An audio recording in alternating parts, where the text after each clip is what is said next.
দেখো, এই ফ্রি ফায়ারটা সামান্য একটা গেম হলেও এটা যে অনেক মানুষের জীবন পরিবর্তন করে দিয়েছে, আবার অনেক মানুষের জীবন যে ধ্বংস করে দিয়েছে, এটা আমাদের সকলেরই জানা।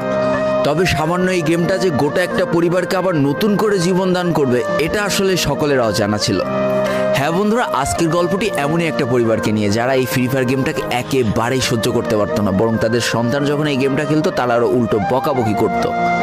আর ভাগ্যের কি অপূর্ব লীলা খেলা, তখন সেই গেমটা আজকে গোটা পরিবারটাকে বাঁচিয়ে রেখেছে। আর এখন তার বাবা মাও উৎসাহ দেয় তাদের সন্তানকে যে ফ্রি ফায়ার খেলো। এজন্যই চলো জেনে আসি আসলে কি এমন ঘটেছিল ওই পরিবারটার সাথে। তো বেশি ব্যাকপ্যাক না করে ছোট্ট একটা ইন্ট্রো দিয়ে আজকের ভিডিও শুরু করা যায়। তো আজকের গল্পটা শুরু হতে চলেছে ছোট্ট একটা গ্রামের ছোট্ট একটা পরিবারকে নিয়ে।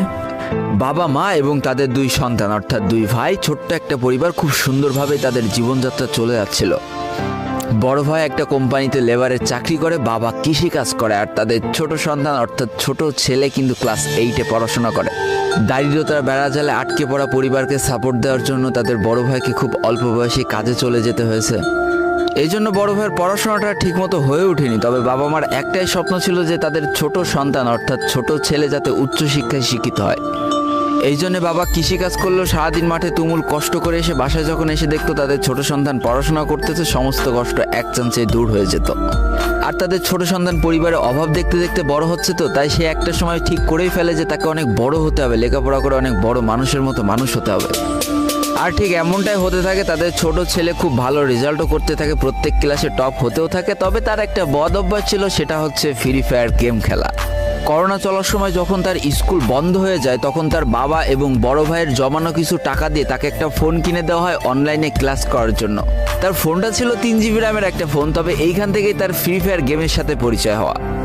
সারাদিন পড়াশোনার ফাঁকে সময় পেলেই সে ফ্রি ফায়ার গেম নিয়ে বসে পড়তো। আগে যেমন বাইরে খেলাধুলা করতো, এখন সে আর বাইরে খেলাধুলা করে না, ঘরে বসে সারাদিন ফোন টিপে আর ফোনে গেম খেলে।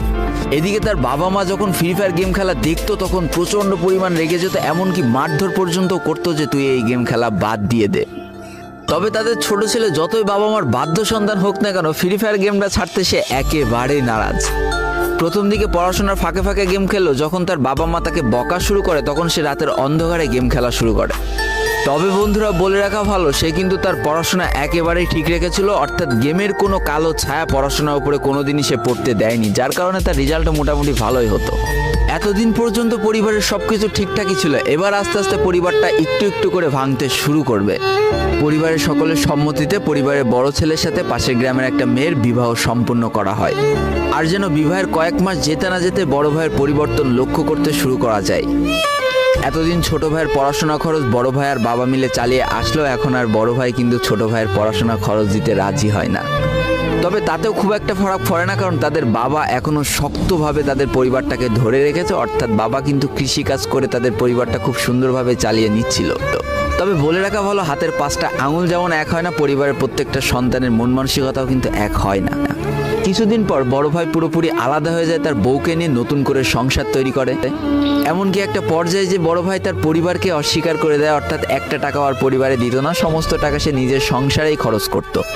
4 জনের পরিবারটা ভেঙে যায় এখন 3 জনের পরিবার হয়ে গেল, বাবা মা আর তাদের ছোট সন্তান।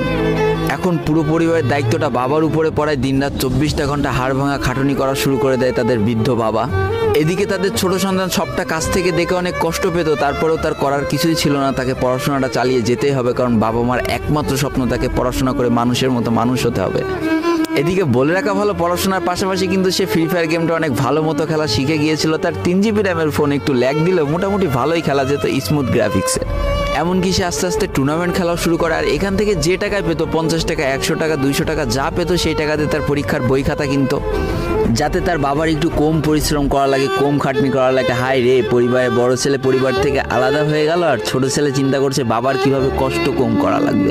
এরই মাঝে সে একদিন চিন্তা করে, সে তো টুর্নামেন্টে অনেক ভালো পারফরমেন্স করছে, তাহলে তার একটা ইউটিউব চ্যানেল খোলার দরকার, অন্তত টুর্নামেন্টের ম্যাচগুলো ইউটিউবে ছাড়লো, যদি কপালে ভালো কিছু লেখা থাকে। এমনই একদিন তার একটা টুর্নামেন্ট চলছিল, সে বারান্দায় বসে বসে টুর্নামেন্টটা খেলছিল। আর ঠিক সেই সময় তার বাবা হাড় ভাঙা খাটুনি করে মাঠ থেকে কেবলই বাসায় ঢুকছিল। এমন সময় তার ছেলের পড়াশোনা বাদ দিয়ে গেম খেলা দেখে বাবা প্রচণ্ড পরিমাণ রেগে যায় আর ফোনটা ধরে একটা আছাড় মেরে দেয়, যার কারণে তার ডিসপ্লেটা ফেটে যায়। সেই দিন সে ভাঙা ফোনটা আঁকড়ে ধরে অঝরে কেঁদেছিল, তার সমস্ত স্বপ্ন যেন এক নিমিষেই শেষ হয়ে গিয়েছিল। তারপরে সে স্কুলে যাওয়ার জন্য যে টাকা পেতো সেই টাকাগুলো জমিয়ে জমে একটা সময় তার ফোনের ডিসপ্লেটা ঠিক করে, আর ডিসপ্লে ঠিক করতে 1500 টাকা লেগেছিল, আর সময় লেগেছিল প্রায় 4.5 মাস। আর এই 4.5 মাসে সেই ইউটিউব চ্যানেলের যে জিমেলটা ছিল সেই জিমেলটাও সে ভুলে যায়, অর্থাৎ তার ইউটিউব চ্যানেলটাও নষ্ট হয়ে যায়। কিন্তু পরিবারের ছোট সন্তানরা একটু ঘাটতারা হয়, কোনোভাবে কোনো কিছুতে হার মানতে রাজি হয় না, যেমন আমি। তাই সে আবারও ফ্রি ফায়ার খেলা শুরু করে, আবারও নতুন করে ইউটিউব চ্যানেল খোলা শুরু করে। সব কিছু মোটামুটি ঠিকই চলছিল, পড়াশোনাও সে আগের মতোই চলতেছে, এইদিকে টুর্নামেন্টও চলতেছে, এইদিকে ইউটিউবে আস্তে আস্তে তার সাবস্ক্রাইবারও বাড়া শুরু করে, একটা দুইটা এমন করতে করতে। কিন্তু হঠাৎ করে তাদের পরিবারটা জীবনের সব থেকে বড় একটা ধাক্কা খায়। যেহেতু তাদের বাবা কৃষিকাজ করে তাদের পরিবার চালাতে হিমশিম খাচ্ছিল, পরিবারের এত প্রেশার, 24 ঘন্টা হাড় ভাঙা খাটুনি করতে করতে একটা দিন হঠাৎ করে উনি প্যারালাইসিস হয়ে যায়। তার ডান পাশের হাত এবং পা পড়ে যায়, যার কারণে সে একেবারে অক্ষম হয়ে পড়ে। আর এটাই ছিল তাদের পরিবারের সব থেকে বড় কালো অধ্যায়। তবে সব থেকে কষ্টের ব্যাপার কি ছিল জানো? পরিবারের এত খারাপ সময়ও তাদের বড় ভাই কিন্তু তাদের পাশে এসে দাঁড়ায় না। এবার শুরু হয় তাদের পরিবারে আসল কষ্ট। না ছোট ছেলের পড়ার টাকা আছে, না বাবার ওষুধ কেনার টাকা আছে, না তাদের 3 বেলা ঠিক মতো খাবার টাকা আছে। কি আর করবে, পরিবারে এই অসহায় অবস্থা দেখে না খেয়ে তো মরা যায় না, তাই তাদের মা লোকের বাসায় কাজ করা শুরু করে দেয়। কিন্তু কাজ করে 3 বেলা খাবার জোটানো গেলেও বাবার ওষুধ আর সন্তানের পড়াশোনার খরচ চালাতে হিমশিম খাচ্ছিল তাদের মা।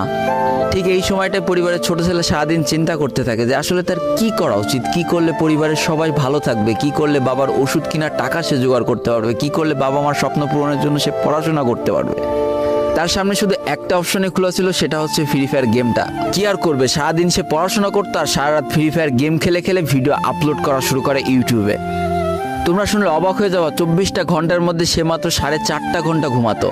দিনের বেলা স্কুলে থাকতো, স্কুল থেকে এসে সে একটা চার দোকানে কাজ করতো, চার দোকান থেকে বাসায় এসে পড়াশোনা করতো, পড়াশোনার পরে রাত্রেবেলা ফ্রি ফায়ার গেম খেলে ভিডিও আপলোড করতো।